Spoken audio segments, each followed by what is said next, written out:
ভূ রাসায়নিক চক্র। সমস্ত জীবদের বেঁচে থাকার জন্য এবং দেহ গঠনের জন্য কিছু রাসায়নিক মৌল দরকার হয়। এই মৌলগুলো জীব পরিবেশ থেকে পায়।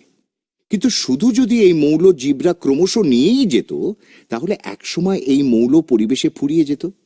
তা কিন্তু হয় না, কারণ কোনো না কোনোভাবে জীবদেহ থেকে ওই মৌল আবার পরিবেশেই ফিরে যায়। একেই জৈব ভূ রাসায়নিক চক্র বলে।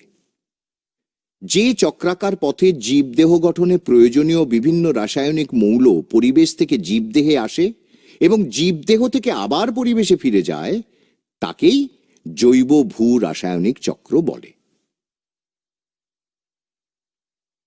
এবার আমরা দেখি নাইট্রোজেন চক্র। যে পদ্ধতিতে বায়ুর নাইট্রোজেন মাটিতে যুক্ত হয় এবং মাটির নাইট্রোজেন বায়ুতে ফিরে যায় ও পরিবেশে নাইট্রোজেনের সমতা বজায় রাখে, তাকে নাইট্রোজেন চক্র বলে। বায়ুতে নাইট্রোজেনের পরিমাণ ৭৭.১৭%। এই চক্রটিও দুটি পর্যায়ে সম্পন্ন হয়: নাইট্রোজেন স্থিতিকরণ ও নাইট্রোজেন মোচন। নাইট্রোজেন স্থিতিকরণ প্রথমত আকাশে বিদ্যুৎ চমকানো বা বাজ পড়ার ফলে বাতাসের নাইট্রোজেন অক্সিজেনের সাথে মিলে নাইট্রিক অক্সাইড তৈরি করে, যা আবার অক্সিজেনের সাথে বিক্রিয়ায় নাইট্রোজেন ডাই অক্সাইড উৎপন্ন করে। এই যৌগ বৃষ্টির জলের সাথে মিশে যখন মাটিতে পড়ে, তখন নাইট্রেট যৌগ তৈরি হয়। দ্বিতীয়ত, মাটিতে থাকে এমন কয়েক রকম নাইট্রোজেন স্থিতিকারী জীবাণু বায়ু থেকে সরাসরি নাইট্রোজেন শোষণ করে মাটিতে যুক্ত করে, যেমন স্বাধীনজীবী ও মিথজীবী ব্যাকটেরিয়া এবং নীলাভ সবুজ শৈবাল।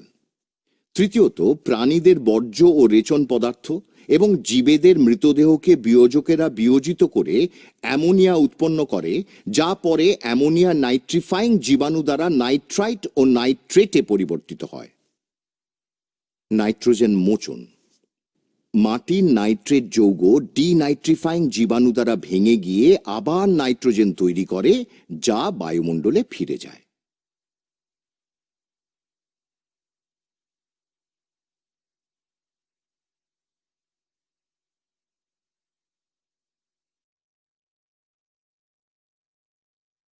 পরিবেশ দূষণ, পরিবেশ ও মানব জনসমষ্টি।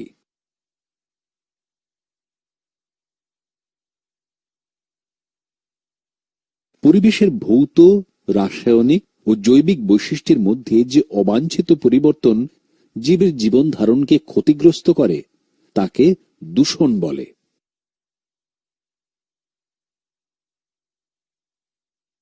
বায়ু দূষণ প্রাকৃতিক কারণে বা মানুষের অনিয়ন্ত্রিত কার্যের ফলে বায়ুমণ্ডলের উপাদান সমূহের হ্রাস ও বৃদ্ধির ফলে মানুষের স্বাভাবিক জীবনযাত্রা বিঘ্নিত হওয়াকে বায়ু দূষণ বলে। বায়ু দূষণের কারণগুলি নিচে আলোচনা করা হলো।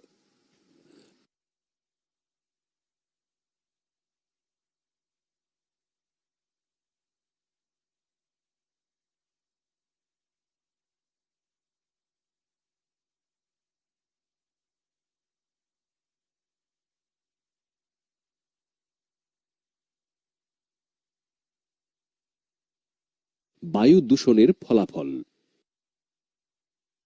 অ্যাসিড বৃষ্টি বিভিন্ন কলকারখানা থেকে উৎপন্ন ও রান্নার ফলে নির্গত SO2, NO2 জলের সাথে বিক্রিয়া করে বায়ুমণ্ডলে H2SO4 ও HNO3 তে পরিণত হয়ে শিশির, তুষার বা বৃষ্টির জলের সঙ্গে মাটিতে পতিত হওয়ার ঘটনাকে অম্লবৃষ্টি বলে। অ্যাসিড বৃষ্টির ফলে অনেক মার্বেল সৌধ ও ভাস্কর্যের ক্ষতি হয়, যাকে লেপ্রসি বলে, যেমন তাজমহল, কলকাতার ভিক্টোরিয়া। এছাড়াও বিভিন্ন ধরনের উদ্ভিদের পাতা ক্ষতিগ্রস্ত হয়। আবার সামুদ্রিক প্রাণীর, মাটির, লোহার, ভাস্কর্য শিল্প, গাছের, মাছের, মানুষের শারীরিক, জলজ প্রাণীর প্রভৃতির প্রভূত ক্ষতি লক্ষ্য করা যায়। বায়ু দূষণের প্রভাব মানুষের শরীরেও লক্ষ্য করা যায়। দূষিত বায়ুর ফলে মানুষের শরীরে সব থেকে বেশি ফুসফুস ক্ষতিগ্রস্ত হয়। তুলোর আঁশ, অ্যাসবেস্টস, কার্বন কণা, SO2, বেঞ্জোপাইরিন প্রভৃতির বায়ুদূষকের প্রভাবে বিভিন্ন ফুসফুস সংক্রান্ত রোগ হয়। জলদূষণ। জলে ক্ষতিকারক অবাঞ্ছিত জীবাণু বা বস্তুর উপস্থিতির কারণে জলের ভৌত, রাসায়নিক বা জৈব বৈশিষ্ট্যের পরিবর্তন ঘটে, ফলে অন্যান্য জীবের গ্রহণ অযোগ্য হয়। একে বলে জলদূষণ।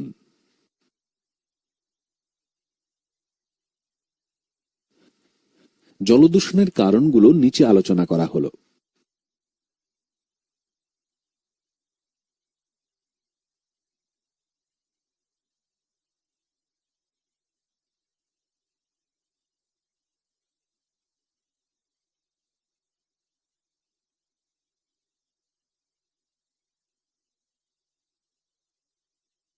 জল দূষণের ফলাফল খুব মারাত্মক। দেখে নেই জল দূষণের ফলে কি কি রোগ হয় এবং সংঘটিত রোগের লক্ষণ কি ও জীবাণু কি প্রকৃতির। দূষিত জল সেবনের ফলে কলেরা রোগ দেখা দেয়। কলেরা আক্রান্ত রোগীর বমি ও উদরাময় দেখা যায়। শরীর প্রচুর পরিমাণ দুর্বল হয়ে পড়ে। কলেরা একটি ব্যাকটেরিয়া ঘটিত রোগ। জল দূষণের ফলে গঠিত আরেকটি ক্ষতিকারক রোগ হল টাইফয়েড। এর ফলে রোগীর মাঝে মাঝেই প্রবল জ্বর আসে এবং মাথা যন্ত্রণা হয়, বমি বমি ভাব হয় এবং কিছু খাওয়ার ইচ্ছা থাকে না। টাইফয়েড একটি ব্যাকটেরিয়া ঘটিত রোগ। দূষিত জল সেবনের ফলে জিয়ার্ডিয়াসিস নামক একটি প্রোটোজোয়া ঘটিত রোগ হয়। এর ফলে উদরাময় দেখা দেয় এবং রোগীর পেটে ব্যথা হয়। পোলিও মানব জীবনের অভিশাপ, যার একটি অন্যতম কারণ হল দূষিত পানীয় জল। ভাইরাস ঘটিত রোগ পোলিও আক্রান্ত ব্যক্তির হাত পা বেঁকে যায় এবং সংকীর্ণ হয়ে পড়ে। অতিপৌষ্টিকতা বা ইউট্রিফিকেশন।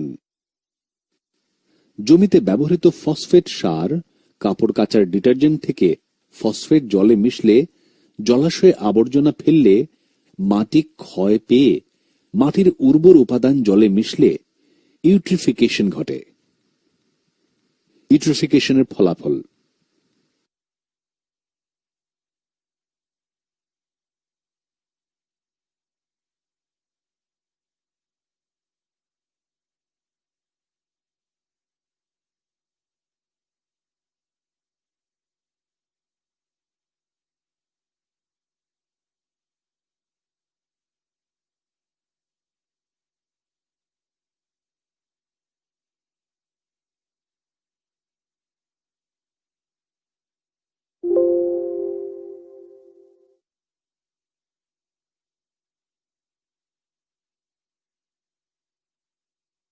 মাটি দূষণ।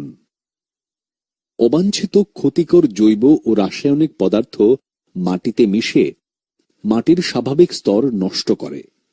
মাটির এই গুণগত অবক্ষয়কে মাটি দূষণ বলে। নিচে মাটি দূষণের উৎসগুলি দেওয়া হল।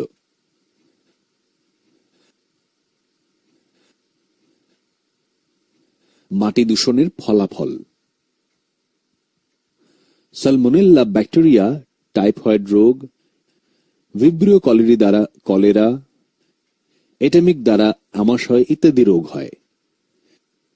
ক্ষেতের ফসলকে ক্ষতিকর জীবাণুদের হাত থেকে রক্ষা করতে জমিতে ডিডিটি, বিএইচসি ইত্যাদি রাসায়নিক ব্যবহার করা হয়। ওই রাসায়নিক জমির জলে মিশে যায়।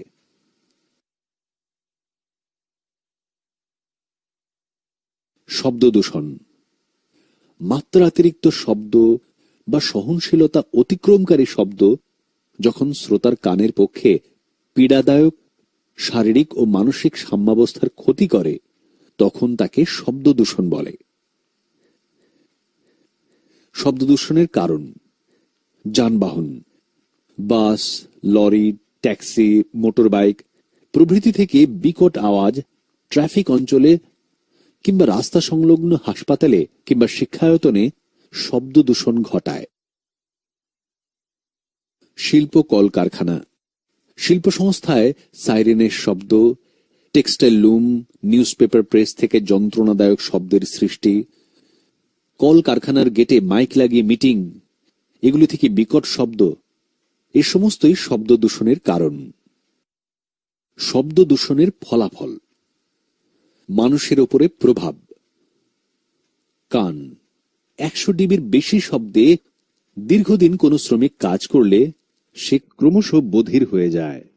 160 ডিবির তীব্রতায় কানের পর্দা ফেটে যায়।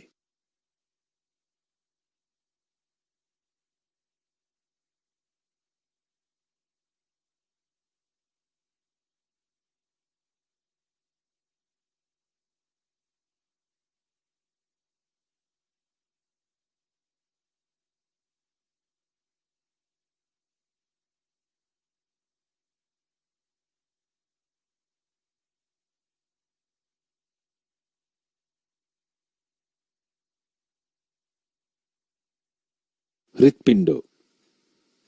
দীর্ঘস্থায়ী বিকট আওয়াজ রক্তচাপ ও হৃৎস্পন্দনের হার বাড়ায়। রক্তে ক্যালসিয়াম ও গ্লুকোজের মাত্রা হ্রাস পায়।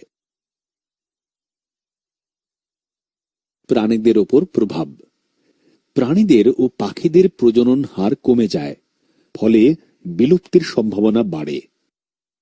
পরিবেশ ও মানব জনসমষ্টি: একটি নির্দিষ্ট সময়ে একটি নির্দিষ্ট অঞ্চলে একই প্রজাতির মোট জীব সংখ্যাকে বলে জনসংখ্যা। জনসংখ্যা বিস্ফোরণের কারণ: বর্তমান সময়ে উন্নত মানের চিকিৎসা ব্যবস্থা, প্রযুক্তিবিদ্যার ফলে জীবের মৃত্যুর হার হ্রাস পেয়েছে এবং জনহার বৃদ্ধি পেয়েছে। জৈব প্রযুক্তিবিদ্যার সঠিক ব্যবহারের ফলে খাদ্য ভাণ্ডারের পরিমাণও বৃদ্ধি করা সম্ভব হয়েছে। ফলে মানব জনসংখ্যার সমষ্টি প্রচুর পরিমাণে বৃদ্ধি পেয়েছে। এক কথায় বলা যায় জনসংখ্যার বিস্ফোরণ ঘটেছে। ক্রমবর্ধমান জনসংখ্যার সমস্যা: বাড়তি জনসংখ্যার চাপ মানুষকে ভাবতে বাধ্য করছে পৃথিবী ছেড়ে অন্য গ্রহে বা উপগ্রহে উপনিবেশ স্থাপন করা যায় কিনা। বর্ধিত জনসংখ্যা স্বাভাবিকভাবেই বাড়তি প্রাকৃতিক সম্পদের ব্যবহার দাবি করবে। এই বাড়তি ব্যবহার ক্রমশই প্রাকৃতিক সম্পদের পরিমাণ কমাবে। বাসস্থান: জনসংখ্যার চাপে কৃষি জমি ও বনের জমি ধ্বংস করে সেই জায়গায় গড়ে উঠছে নতুন নগর ও নতুন শহর। ফলে কমছে কৃষি জমি এবং তার ফলে দেখা দিচ্ছে বন্যা, ভূমিক্ষয় ইত্যাদি। খাদ্যের অভাব: চাষযোগ্য জমির পরিমাণ কমে যাওয়ায় ফসল উৎপাদন কমছে, ফলে খাদ্যের অভাব দেখা দিচ্ছে। অরণ্য ধ্বংস: কৃষি ও কাঠের প্রয়োজনে বর্তমানে অরণ্যের পরিমাণ 15%। জনসংখ্যা বৃদ্ধির চাপে অরণ্য আজ ধ্বংসের পথে। মূলত জ্বালানির চাহিদা, কৃষি জমি সম্প্রসারণ, জনবসতি বিস্তার, নির্বিচারে গাছ কাটা, অনিয়ন্ত্রিত পশুচারণের জন্য অরণ্য আজ বিপন্ন। কিন্তু অরণ্য সমস্ত জীবকুলের O2 প্রধান উৎস। অরণ্য যেমন বৃষ্টি সহায়ক, তেমনি বন্যা রোধে সাহায্য করে, বাস্তুতন্ত্র নিয়ন্ত্রণ করে, অর্থাৎ বন্যা, খরা এবং ভূমিক্ষয় রোধ করে। পানীয় জলের সংকট: পরিবেশ দূষণের ফলে পুকুর, নদীর জল দূষিত হওয়ার দরুন মানুষের পানীয় জলের পরিমাণ প্রতিদিন কমছে। শক্তির সংকট: জনবিস্ফোরণের পাশাপাশি শিল্পায়ন ও নগরায়নের ফলে বেড়েছে শক্তির চাহিদা। অতিরিক্ত শক্তির যোগান দিতে যথেচ্ছভাবে খরচ করা হচ্ছে কয়লা, পেট্রোল, জীবাশ্ম জ্বালানির মতো উৎস। এইসব সম্পদ যেহেতু পুনরায় ব্যবহৃত হয় না, তাই ভবিষ্যতে দেখা দেবে শক্তি সংকট। খনিজ সম্পদের সংকট: কয়লা, পেট্রোলের মতো খনিজ বস্তু পুনর্গঠনের অযোগ্য বস্তু। ফলে জনসংখ্যা বৃদ্ধির সঙ্গে সঙ্গে বেড়েছে কলকারখানা, সেই সঙ্গে বেড়েছে বিদ্যুৎ ব্যবস্থা এবং অন্যান্য শিল্প। এইসব ক্ষেত্রে লোহা, তামা বা অন্যান্য খনিজ দ্রব্য বিভিন্নভাবে ব্যবহৃত হওয়ায় খনিজ সম্পদও আজ সংকটের মুখে। দূষণ: জনবিস্ফোরণের সঙ্গে জনসাধারণের চাহিদা মেটানোর উদ্দেশ্যে গড়ে উঠেছে শিল্প, নগর, সঙ্গে যানবাহনের সুবিধা। তার ফলে জ্বালানির ব্যবহারে সৃষ্টি হচ্ছে ধোঁয়া, যা বায়ুকে দূষিত করছে। নগরের বর্জ্য পদার্থ জলের সঙ্গে মিশে জলকে দূষিত করছে। অতিরিক্ত খাদ্য সৃষ্টির জন্য ব্যবহার করা হচ্ছে রাসায়নিক সার, কীটনাশক ইত্যাদি। এর ফলে ঘটছে দূষণ। বায়ুমণ্ডলের পরিবর্তন ও বিশ্ব উষ্ণায়ন, বনাঞ্চল ধ্বংস, বন্যা, খরা, দূষণ, ভূমিক্ষয় প্রভৃতি কারণে বায়ুমণ্ডলের পরিবর্তন ঘটছে। ফলে বিভিন্ন ঋতুর সময়কাল বদলেছে। দেখা দিয়েছে বাস্তুতন্ত্রের ভাঙন। গ্রিনহাউস গ্যাসের প্রভাবে পৃথিবীর তাপমাত্রা বেড়েছে। ফলে হিমবাহ, মেরু প্রদেশের বরফ গলে যাওয়ায় সাগরের জলতল বেড়েছে। জলাভূমি ধ্বংস, জলাভূমি নষ্ট হলে নিকটবর্তী শহরে বন্যা কিংবা মশার উপদ্রব দেখা যাবে। পাওয়া যাবে না মানুষের খাদ্য, শাকসবজি এবং মাছ। দূষণমুক্ত পরিবেশ মানে সুস্থ পরিবেশ, যেখানে মানুষ সুস্থভাবে বাঁচতে পারে। কিন্তু পরিবেশের বায়ুতে ক্ষতিকর বস্তু হিসেবে ধূলিকণা, বিষাক্ত গ্যাস, ভারী ধাতু কণা, ফ্লাই অ্যাশ প্রভৃতি মানুষের ফুসফুসে বিভিন্ন রোগ সৃষ্টি করে। দূষণের ফলে সৃষ্ট ফুসফুসের দুটি রোগ হল অ্যাজমা ও ব্রঙ্কাইটিস। অ্যাজমা, ফুসফুসের ভিতরে ঢুকে অ্যাজমা ক্ষতি করে। মানুষের শ্বাসতন্ত্রের ক্লোম শাখা ও উপক্লোম শাখার মসৃণ পেশির প্রাচীরের হঠাৎ সংকোচনের দরুন শ্বাসঅঙ্গগুলিতে ও শারীরিক যেসব উপসর্গ অর্থাৎ কষ্টদায়ক শ্বাসক্রিয়া, দমকা কাশি দেখা যায়, তাকে অ্যাজমা বা হাঁপানি বলে। অ্যাজমার ফলে অনিয়মিত কাশি, কষ্টদায়ক প্রশ্বাস নিঃশ্বাস বা ডিসপ্লিয়া, সাঁই সাঁই শব্দ, শ্লেষ্মা মিশ্রিত লালা প্রভৃতি দেখা যায়। চিকিৎসা, অ্যালার্জি ঘটায় এমন বস্তুকে এড়িয়ে চলা উচিত। অ্যালার্জেনকে প্রতিহত করতে অ্যান্টিবায়োটিক প্রয়োগ করা হয়। ব্রঙ্কাইটিস, মানুষের শ্বাসতন্ত্রের ক্লোম শাখার অন্তঃস্থ গাত্রের গলবেট কোষ ও সেরোমিউকার গ্রন্থি আক্রান্ত হলে যে রোগ হয় তাকে ব্রঙ্কাইটিস বলে। উপসর্গ, ফুসফুসের বায়ু চলাচল পথে প্রদাহ দেখা যায়। আক্রান্ত ব্যক্তির কাশি হয়। কাশিতে সবুজ হলুদ রঙের কফ বেরোয়। চিকিৎসা, ধূমপান বর্জন করা, অ্যান্টিবায়োটিক ওষুধ সেবন করতে হবে। ক্যান্সার, কিছু কোষের অনিয়ন্ত্রিত বিভাজনের ফলে উৎপন্ন কোষগুলি পার্শ্ববর্তী কলাকোষের ক্ষতি করে ও পরে সংবহনের মাধ্যমে বিভিন্ন অঙ্গে ছড়িয়ে পড়ে অঙ্গের ক্ষতি করে। একে ক্যান্সার বা কর্কট রোগ বলে। কারণ, তেজস্ক্রিয় রশ্মির বিকিরণে কোষের এমন কিছু পরিবর্তন ঘটে যা অপরিবর্তনীয়। একে বলে মিউটেশন। এই মিউটেশনের ফলে অস্থি, জরায়ু, ত্বক, স্তন প্রভৃতি বিভিন্ন অঙ্গে ক্যান্সার হয়। বিড়ি, সিগারেট প্রভৃতির তামাকে nicotine, benzopyrene, CO, hydrogen cyanide, tar ইত্যাদি ক্ষতিকারক পদার্থ থাকে যা ফুসফুসের ক্যান্সার সৃষ্টি করে। চিকিৎসা, সিটি স্ক্যান, এক্স রে, থুতুতে বর্তমান কোষের প্রকৃতি পরীক্ষা করে রোগ নির্ণয় করা হয়।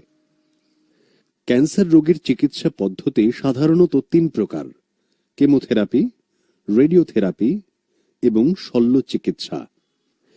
কেমোথেরাপি, এই পদ্ধতিতে ক্যান্সার প্রতিরোধী ওষুধ ব্যবহার করে কোষ বিভাজন বন্ধ করা যায়। রেডিওথেরাপি, বিকিরণ পাঠিয়ে ক্যান্সার কোষগুলি ধ্বংস করা হয়। শল্য চিকিৎসা, আক্রান্ত ফুসফুসকে সম্পূর্ণ বাদ দিয়ে ক্যান্সারের হাত থেকে রোগীকে বাঁচানো যেতে পারে।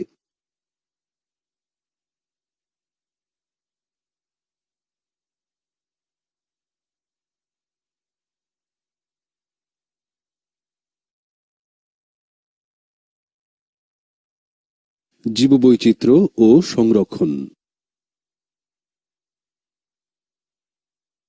জীববৈচিত্র্য একটি নির্দিষ্ট বসতি অঞ্চলে বসবাসকারী জীব প্রজাতির সংখ্যা অথবা নির্দিষ্ট পরিবেশে বসবাসকারী জীবের ভিন্নতার ব্যাপ্তিকে জীববৈচিত্র্য বলে। জীববৈচিত্র্যের গুরুত্ব: খাদ্য উৎপাদনে, ওষুধ ও ড্রাগ উৎপাদনে, দৈনন্দিন জীবনের প্রয়োজনীয় সামগ্রী উৎপাদনে, বহনের কাজে, চিত্ত বিনোদন, গৃহ নির্মাণে, গবেষণার কাজে, বাস্তুতন্ত্রের ভারসাম্য রক্ষার, জলবায়ু নিয়ন্ত্রণে, সাংস্কৃতিক পরিবেশ গড়ে তুলতে, শিল্পের কাঁচামালে, শিক্ষার ক্ষেত্রে জীববৈচিত্র্যের গুরুত্ব অপরিসীম। ভারতবর্ষের হটস্পট। পৃথিবীর যেসব অঞ্চলে অধিক জীববৈচিত্র্য দেখা যায় তার মধ্যে বেশিরভাগ প্রজাতি এন্ডেমিক, অর্থাৎ বিস্তার স্থানীয় অঞ্চলে সীমাবদ্ধ। সে অঞ্চলকে হটস্পট বলে। ভারতবর্ষের দুটি গুরুত্বপূর্ণ হটস্পট হল পূর্ব হিমালয় ও পশ্চিমঘাট পর্বতমালা। জীববৈচিত্র্য হ্রাসের কারণ: জীবের স্বাভাবিক বাসস্থান ধ্বংস হওয়া বা বিখণ্ডিত হওয়া, শিকার এবং চোরা শিকার ও বনজ সম্পদের বেআইনি সংগ্রহ, বিশ্ব উষ্ণায়ন ও জলবায়ু পরিবর্তন, দূষণের ফলে, জীবজ সম্পদের অতি ব্যবহার, বহিরাগত প্রজাতির অনুপ্রবেশ। সুন্দরবনের পরিবেশগত সমস্যা। সুন্দরবনের বৈশিষ্ট্য: পশ্চিমবঙ্গের দক্ষিণাংশে সুন্দরবন অঞ্চল জৈব বৈচিত্র্যে ভরপুর বায়োস্ফিয়ার রিজার্ভ। বহু এন্ডেমিক প্রজাতির জীব সহ পৃথিবীর অন্যতম একটি ম্যানগ্রোভ অরণ্য। এই অঞ্চলে লবণাম্বু উদ্ভিদ যেমন সুন্দরী, গরান, গেওয়া, হেতাল প্রভৃতি উদ্ভিদের প্রাধান্য দেখতে পাওয়া যায়। সুন্দরবনের সমস্যা: সুন্দরবনের প্রধান নদীগুলি উত্তর থেকে দক্ষিণ বাহিত, কিন্তু কয়েক বছর থেকে এই অঞ্চলের নদীর বেশিরভাগ প্রবাহ পূর্বের দিকে সরে যাওয়ায় নদীতে জলের প্রবাহ কমছে, ফলে নদীতে পলির পরিমাণ বাড়ছে।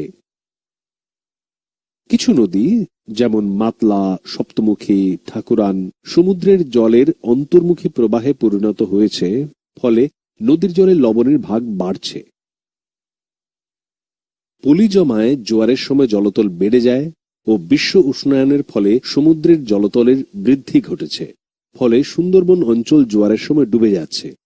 ফলস্বরূপ ভূমি ক্ষয় হচ্ছে, পাড় ভেঙে যাচ্ছে ও নষ্ট হচ্ছে লবণাম্বু উদ্ভিদগুলি। জনবসতি বেড়ে যাওয়ায় বায়োডাইভার্সিটি বিনষ্ট হচ্ছে। চোরা শিকারীরা গাছ কাটার ফলে মাটি ধরে রাখার ক্ষমতা কমছে। সংরক্ষণ। এই পৃথিবী আমাদের না, আমাদের মানে শুধু আমরা মানুষরা নই। আমরা মানে পৃথিবীতে থাকা সমস্ত প্রাণী, সমস্ত উদ্ভিদ, অর্থাৎ সমস্ত জীব। শুধু তাই নয়, পৃথিবীর জল, মাটি, বাতাস অর্থাৎ পরিবেশ, এই সব কিছু নিয়েই পৃথিবীর অস্তিত্ব। কিন্তু বর্তমানে কখনো কখনো আমরা মানুষরা সেটা ভুলে যাই, আর নিজেদের আপাত সুখ স্বাচ্ছন্দ্য অথবা সামান্য ইচ্ছা পূরণের জন্য পৃথিবীর অন্যান্য জীব বা জড়বস্তুর যথেচ্ছ ব্যবহার বা অপব্যবহার করে ফেলি। কিন্তু আমাদের মনে রাখতেই হবে, এই পৃথিবীর ওপর আমাদের যতটা অধিকার আছে, ঠিক ততটা অধিকার ওদেরও আছে। পৃথিবীর এই সব সম্পদকে ধ্বংস করার কোনো অধিকার আমাদের নেই, বরং এদের সংরক্ষণ করাই আমাদের কাজ। সংরক্ষণ। আচ্ছা, এই সংরক্ষণ বলতে আমরা কি বুঝি? যে বিশেষ বৈজ্ঞানিক পদ্ধতির সাহায্যে পরিকল্পনা মাফিক পরিবেশের বিভিন্ন সম্পদ যেমন জল, মাটি, বন, প্রাণী ইত্যাদির হিসেব মতো ব্যবহার করা হয় এবং এই সম্পদগুলো যাতে পরিবেশে টিকে থাকে তার জন্য প্রয়োজনীয় ব্যবস্থা নেওয়া হয়, অর্থাৎ এদের সুরক্ষা দেওয়া হয়, তাকেই সংরক্ষণ বলে। সংরক্ষণে প্রাকৃতিক সম্পদকে আবার নতুন করে পরিবেশে ফিরিয়ে আনার চেষ্টাও করা হয়। জীববৈচিত্র্যের সংরক্ষণ। ইন সিটু সংরক্ষণ। জীবকে তার স্বাভাবিক পরিবেশে অর্থাৎ সম্পূর্ণ বাস্তুতন্ত্র সহ সংরক্ষণকে ইন সিটু সংরক্ষণ বলে। যেমন জাতীয় উদ্যান, অভয়ারণ্য, সংরক্ষিত বনাঞ্চল, অভয়ারণ্য। যেসব বনাঞ্চলে কিছু কিছু বিলুপ্তপ্রায় প্রাণী স্বচ্ছন্দে জীবনযাপন করতে পারে তাদের অভয়ারণ্য বলে। এখানে মাছ ধরা, প্রাণী হত্যা, কাঠ কাটা, এমনকি বিনা অনুমতিতে প্রবেশ নিষেধ। জাতীয় উদ্যান অভয়ারণ্য অপেক্ষা আয়তনে বড় এবং শুধুমাত্র বন্য প্রাণীদের জন্য সুরক্ষিত যে উদ্যান কেন্দ্রীয় সরকারের নিয়ন্ত্রণাধীন তাকে বলে জাতীয় উদ্যান। এখানে গাছপালা কাটা, চাষাবাদ করা, গরু মোষ চড়ানো, প্রাণী হত্যা নিষিদ্ধ। সংরক্ষিত বন যে বনাঞ্চলে কোনো কারণে প্রাণীর সংখ্যা কমে গেলে বন বিভাগের পরামর্শ অনুযায়ী রাজ্য সরকার নির্দিষ্ট সময়ের জন্য জনগণের প্রবেশ একেবারে নিষিদ্ধ করে দেন, ওই বনাঞ্চলকে সংরক্ষিত বন বলে।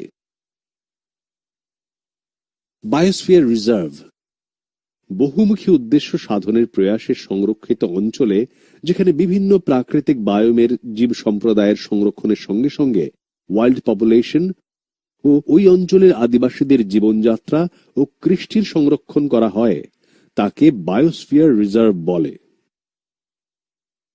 বায়োস্ফিয়ার রিজার্ভের অন্তর্গত অঞ্চলগুলি হল: কোর অঞ্চল, আইনত সংরক্ষিত অঞ্চল, মানুষের এই অঞ্চলে প্রবেশ নিষেধ। বাফার অঞ্চল, সাধারণের প্রবেশ নিষিদ্ধ, গবেষণা, শিক্ষামূলক ও বিশেষ সম্পদ আহরণের জন্য মানুষের নিয়ন্ত্রিত প্রবেশাধিকার আছে। বায়োস্ফিয়ার রিজার্ভ ট্রানজিশন অঞ্চল, বাইরের অঞ্চল স্থানীয় আদিবাসীদের বসবাস ও নিয়ন্ত্রিত চাষাবাদ, বনজ সম্পদের আহরণ, বাস্তুতন্ত্রকে বিঘ্নিত না করে আদিবাসীদের সামাজিক ও কৃষ্টিমূলক সক্রিয়তা বজায় রাখে। বায়োস্ফিয়ার রিজার্ভের গুরুত্ব: ক্ষতিগ্রস্ত বাস্তুতন্ত্রের পুনর্গঠনের সহায়ক হয়, নিয়মিতভাবে সংরক্ষণের তদারকি করা, শিক্ষা ও গবেষণার কাজে সহায়ক হয়, যা স্থানীয়, দেশীয় এবং আন্তর্জাতিক পর্যায়ের জ্ঞান ভাণ্ডার তৈরির সহায়ক। এক্স সিটু সংরক্ষণ: বিপন্ন উদ্ভিদ বা প্রাণীকে তার নিজস্ব স্বাভাবিক পরিবেশ থেকে সরিয়ে নিয়ে অন্য কোনো স্থানে সংরক্ষণ করাকে এক্স সিটু সংরক্ষণ বলে। এক্স সিটু সংরক্ষণের বিভিন্ন পদ্ধতি: চিড়িয়াখানায় সংরক্ষণ: বিপন্ন প্রজাতির অনেকগুলি প্রাণীকে চিড়িয়াখানায় ঘেরা জায়গায় স্বল্প পরিসরে প্রয়োজনীয় খাদ্য ও পরিচর্যা করে সংরক্ষণ করা যায়। এখানে অনেক সময় সংরক্ষিত প্রাণীদের স্ত্রী পুরুষের মিলন ঘটিয়ে বিপন্ন প্রজাতির প্রাণীদের সংখ্যাও বাড়ানো সম্ভব হয়। উদাহরণ: আলিপুর চিড়িয়াখানা। বোটানিক্যাল গার্ডেন: বিপন্ন প্রজাতির উদ্ভিদদের পরিচর্যার মাধ্যমে সংরক্ষণ করা হয়। সারা দেশে প্রায় 15,000 বোটানিক্যাল গার্ডেনে 80,000-এরও বেশি উদ্ভিদ প্রজাতি সংরক্ষিত আছে। বোটানিক্যাল গার্ডেনের উদ্ভিদদের মধ্যে প্রজনন ঘটিয়ে বিপন্ন উদ্ভিদের সংখ্যা বাড়ানোর চেষ্টা করা হয়।